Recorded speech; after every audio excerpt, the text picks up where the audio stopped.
Hello, hello et bienvenue dans cette nouvelle vidéo. Je suis heureuse de te retrouver en 2025 par une magnifique journée ensoleillée.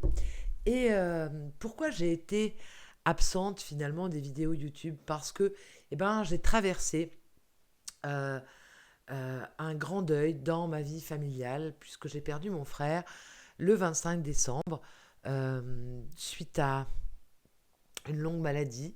Et donc, il y a eu tout un processus d'accompagnement, de fin de vie qui s'est fait, de brassage en moi, parce que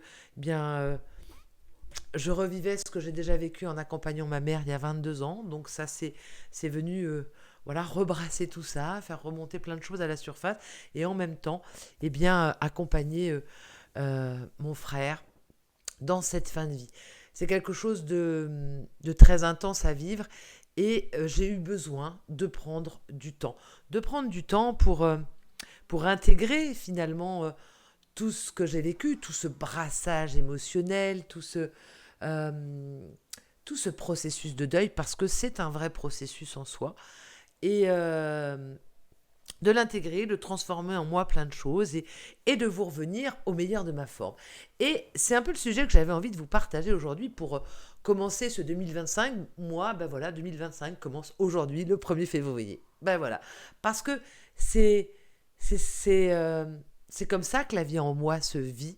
Et c'est pas un calendrier qui va définir que le 1er janvier, c'est la première année et on y va et on se lance à fond. Ben non, parce qu'on fait en fonction de cette vie qui est là au travers de nous. Et s'il n'y a pas de calendrier, voilà, pour moi, mon redémarrage, j'ai même envie de dire peut-être ma renaissance, c'est aujourd'hui, c'est le 1er février, parce que j'ai eu besoin de me prendre tout ce laps de temps pour vraiment bien intégrer tout ce que j'avais vécu dans cette transition. Il y a eu cette transition, il y a soit une transition, vous savez, de la fin d'année au début d'année, 2024-2025. Moi, cette transition, cette année, elle s'est vécue avec la transition de mon frère, mais qui est venue aussi en résonance à moi, faire bouger plein de choses. Donc, je me suis donné le temps, et c'est pour ça que j'arrive avec vous aujourd'hui, ce 1er février 2025. Alors à vous tous, je fais une petite discrétion. J'en profite pour vous souhaiter tous mes meilleurs voeux pour cette nouvelle année, avec vraiment cette invitation je vous souhaite de savoir vous écouter, de savoir vous respecter, de savoir être en amour pour vous, pour cheminer sur ces pas de ce nouveau cycle. Une année pour moi, c'est comme un nouveau cycle. Au plus près de ce qui vous met en joie, au plus près de ce qui résonne en vous, parce que notre vie, elle passe très très vite. Alors, c'est important de la vivre dans notre plein épanouissement. Ça demande beaucoup d'attention, mais c'est comme si on envoie cette direction. J'ai envie de vivre, voilà, cette année dans la liberté d'être que je suis, le respect de qui je suis, dans l'amour que je suis, et puis dans la reliance avec tous mes frères autour de moi. Eh bien, voilà, je donne une direction et je me promets de vivre une très belle année parce que je crois que c'est possible et ça part de nous, tout part de nous. Tout est contenu ici, donc c'est comment j'ai envie de vivre ces jours en 2025. Donc voilà, je vous souhaite tout le meilleur. Et mon propos d'aujourd'hui, j'avais envie de vous parler de ce, justement en lien avec ce que je vous partage avec ma propre histoire. Et encore, j'ai envie de vous rappeler que ce qui est important, c'est pas vous attacher à l'histoire, mais c'est de vous attacher à, à l'essence et comment ça vient résonner en vous. Euh, c'est apprendre à se donner du temps. On est dans un monde, et j'ai vraiment conscientisé ça ces dernières semaines, dans un monde qui va à 100 à l'heure, toujours plus, il faut être productif, c'est comme juste... et c'est d'autant plus dur comme l'hiver où on aurait tendance à vouloir justement ralentir, ne rien faire. On ne peut pas vraiment parce que notre société, c'est comme ça va vite. Et je l'ai remarqué très fortement parce que... je travaille avec mon époux qui a un atelier de réparation Apple et on fait aussi point relais, vous savez, pour Chronopost et tout ça. Et là, il y avait dans ce mois de janvier un livreur, un jeune livreur qui, un jour, je l'ai vu arriver complètement speed, complètement euh, limite, à la limite de la rupture, et je lui dis: «Oh là, détendez-vous, moi et là, il me dit: «Mais oui, mais on a des horaires et si on livre pas le colis à tel horaire, et ben, on a, une amende», et là, je lui dis: «Mais c'est quoi ce truc?» Et il commence à m'expliquer un peu le processus de Chronopost. Je n'ai rien contre Chronopost, mais je me suis dit: «Mais c'est quand même fou d'avoir un travail où du coup, il y a une forme de maltraitance parce qu'il est dans une espèce d'urgence, de course, il peut pas prendre son temps, et même sur la route, je me disais, mais waouh, c'est quand même dangereux. Enfin, je me suis dit, c'est fou ce monde. C'est comme un peu, comme si on vivait dans un monde un peu en accéléré, hein, toujours plus vite, toujours. J'ai waouh. Et puis, il y a eu aussi le 2 janvier, la crémation de mon frère, et ça m'a un peu. euh, Pareil, c'est venu en résonance en moi, c'est que voilà, ça va vite, il y a des rendez-vous, c'est 20 minutes de crémation, t'as pas le temps de plus, et puis ça enchaîne, et puis c'est comme ça, et puis je me suis dit, j'ai eu l'impression de vivre finalement ce temps qui est quand même important, un peu en mode qui était très beau, mais quand même de l'avoir vécu un peu en mode accéléré. C'est comme si, voilà, parce que derrière, boum, il y en a une autre, puis il y en a une autre, puis il y en a une autre, et ça s'enchaîne comme ça toute la journée. Et je me suis dit, waouh, mais en fait, on prend plus le temps de rien. Et en fait, quand on est dans une société qui nous pousse à, à ne pas prendre le temps, si on ne s'arrête pas à un moment, pour se donner le temps de vivre nos propres processus de transformation. Parce que quand je vous parle du décès de mon frère, eh bien c'est une transition. Il y a un processus de transition pour lui, passer de cette conscience qui est dans le corps physique, de cette conscience qui repart dans le grand tout. Il y a une transition. Pour ceux qui accompagnent à côté, on a aussi une transition, on a ce deuil à faire. Et puis, il y a eu aussi cette transition du corps physique qui est en matière et puis qui finit en cendre. Ben, il y a encore une transition. Et tout ça, ce sont des processus. Et ces processus, ben, on le sait, les processus de deuil, ils ont plusieurs étapes bien définies.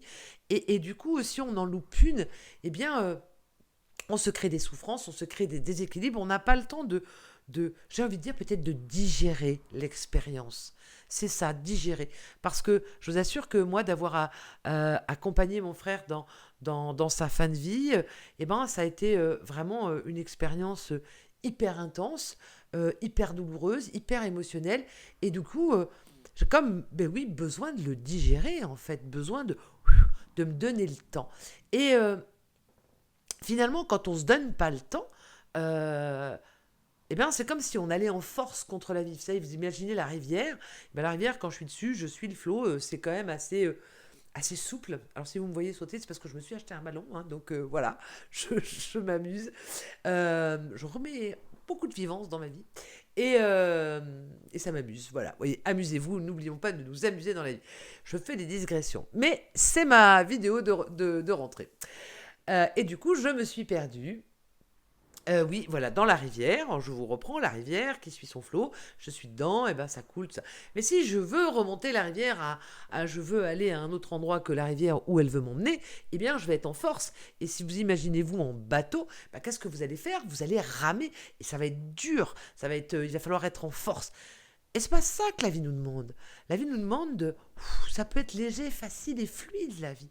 Il suffit juste que on choisisse de suivre le flot, suivre le courant. Donc quand on vit comme ce que j'ai vécu, quelque chose de très intense, et, eh bien c'est important de se donner le temps de la digestion. C'est important de d'honorer le processus qui est en cours en moi, dans tout ce que j'ai vécu. Parce que quelque part, j'ai pris conscience de ça à un moment donné, eh bien, la petite sœur, elle est morte aussi. Donc il y a une part de moi qui est morte. La petite sœur de mon frère, elle est partie avec lui. Donc il y a quand même tout un processus qui est là, et, euh, et qu'on se doit d'honorer. Et, mais pour ça, il faut du temps. Et finalement, je me suis rendu compte, voilà, au travers des exemples que je vous disais, que ce soit Chronopost ou les crémations qui s'enchaînent, j'ai comme eu cette impression que dans notre société, il y avait comme, on prenait plus le temps d'honorer, on prenait plus le temps de s'arrêter, de digérer les expériences, euh, et d'honorer tous ces processus de transformation en nous. Parce que, comme je disais, là, il y a eu la transition et transformation de mon frère, mais ça a aussi eu un impact sur moi. Il y a eu plein de transitions, plein de transformations.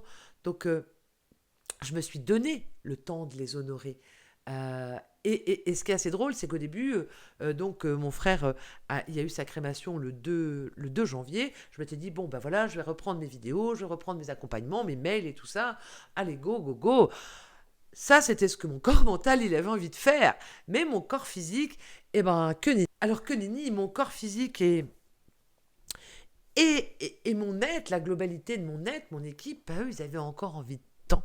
Ils avaient besoin que je laisse encore un peu plus d'espace-temps. Donc il m'a fallu beaucoup de courage pour observer ça, regarder ça, entendre ça, recevoir cette information et dire ok, j'ai envie de me donner le temps parce que ce que je viens de vivre, c'est quand même très intense et j'ai pas envie de repartir comme ça parce que c'est le début, parce que je me raconte plein d'histoires qu'il faut absolument que je redémarre. Non, ok, je vais me donner le temps nécessaire. Et donc je me suis donné tout le mois de janvier pour digérer tout ce que j'ai vécu, pour intégrer toute cette transformation et pour vous revenir dans un espace très paisible, très joyeux et très heureux en fait de vivre. Vraiment, c'est ça.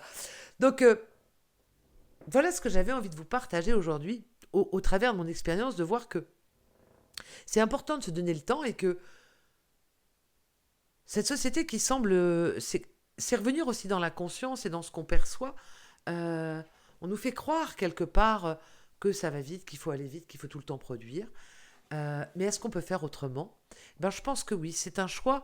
euh, c'est à nous de choisir en souverain et de faire confiance à la vie parce que, effectivement, de faire le choix, moi, en début janvier, de me dire, bah non, je démarrerai qu'en février, c'est me dire, eh ben, pendant 3 semaines, peut-être que les gens vont finir par m'oublier puisque j'ai arrêté.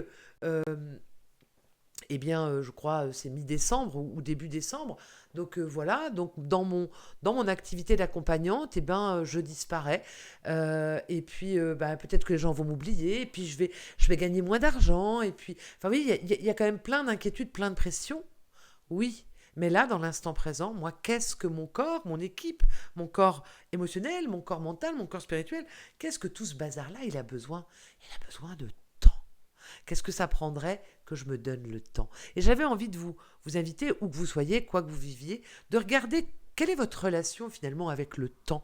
Comment je suis avec le temps? Est-ce que je me laisse aspirer par l'énergie collective sociétale de faut aller plus vite? Ou est-ce que je suis capable d'écouter finalement la vie en moi, d'écouter le rythme que la vie en moi a besoin? Qu'est-ce que ça prendrait que je donne à mon équipe le temps dont elle a besoin, que j'ose prendre mon temps quand c'est nécessaire. Je ne dis pas que c'est tout le temps nécessaire, mais du coup, ça part de nous, de notre capacité à écouter là, qu'est-ce qui est juste là pour moi. Et, et de se souvenir qu'en cela, nous sommes souverains. Nous sommes souverains et c'est quand même nous qui pouvons choisir qu'est-ce qui est juste pour nous. Et du coup, parfois, les choix, ils vont être challengeants, comme celui que j'ai fait. Et en même temps, ça nous demande de faire confiance. Confiance dans le processus de la vie. On se rappelle, on est des êtres évolutifs, en perpétuel mouvement. Et donc, il y a des processus tout le temps. Pour pouvoir évoluer, il y a des processus qui sont en cours. Et quand on les honore, quand on les respecte, quand on donne le temps au processus de se faire, alors à ce moment-là, notre évolution, elle se fait fluidement, légèrement et même joyeusement. Oui, même joyeusement. Euh, et j'ai l'image en vous parlant de ça, c'est comme le plant de tomate, on prend la petite graine, on la met dans la terre, il y a un processus d'évolution. On ne peut pas accélérer ce processus. Imaginez si mon plant de tomate, il a sorti juste de petites feuilles, je vais lui tirer dessus pour, il faut que tu pousses plus vite, plus vite, plus vite. Bah non, il va casser. Donc, au travers du partage aujourd'hui, c'est vous amener à, à prendre conscience que nos processus de transformation, ils ont besoin de temps, que nous sommes les maîtres et nous sommes souverains pour nous donner du temps ou pas. Si on s'en donne pas, c'est pas grave, on va faire l'expérience d'un processus qui va pas pouvoir se faire pleinement et c'est pas grave parce que la vie nous le resservira sur un plateau à un autre moment et à ce moment-là on comprendra la leçon. Entendez bien ça. Il y a pas, je dis pas il faut faire comme ça ou il faut faire comme ci. Non, faites de votre mieux à chaque instant et déjà ça c'est suffisant. Mais c'est juste vous montrer des espaces, vous ouvrir. Oui, voilà, vous ouvrir des espaces de conscience et vous rappeler que voilà, vous êtes souverain et que c'est vous qui pouvez choisir de prendre le temps que vous avez besoin. Ne cédez pas à cette tentation de cette course folle du monde qui veut nous faire croire qu'il faut toujours aller plus vite, il faut toujours produire plus. Et si tout ça c'était qu'un film et si on pouvait choisir autre chose? C'est à ça que j'ai envie de vous inviter aujourd'hui de réfléchir, de conscientiser, d'explorer en vous et vraiment de ressentir au travers de ce que vous écoutez, de mon partage du jour, eh bien, de regarder comment ça vient résonner en vous. Qu'est-ce que ça fait remonter à la surface? Parce qu'il est là, votre cadeau. C'est pas ce que je dis, c'est comment ça vient résonner en vous. Donc je vous invite vraiment voilà, à regarder en vous comment ça vient résonner mon partage du jour. Et puis si vous avez envie de me laisser un commentaire sous cette vidéo, je me ferai un plaisir de vous lire et de vous répondre. Vous pouvez aussi vous abonner pour recevoir les prochaines vidéos, parce que là, je sens que je suis repartie voilà, le partage revient, la voix a envie de repartager. Et puis, eh bien, en parlant de partager autour de vous cette vidéo, si vous avez autour de vous eh bien, des personnes qui vivent des transitions, qui vivent des transformations qui sont à l'œuvre et qui sont peut-être pris dans ce vortex de temps et qui se perdent finalement dans cette accélération, d'oser prendre son temps. C'est vraiment le plus beau cadeau qu'on peut se faire à soi. Et donc, partager cette vidéo. Peut-être que voilà, elle inspirera et elle invitera justement à ralentir ou tout du moins, j'aurais pu parler, à écouter quel rythme est nécessaire là pour moi maintenant. Voilà. Alors, eh bien sur ce, je vous embrasse, je vous envoie lot of love et je vous dis à très bientôt pour d'autres vidéos. Ciao, ciao!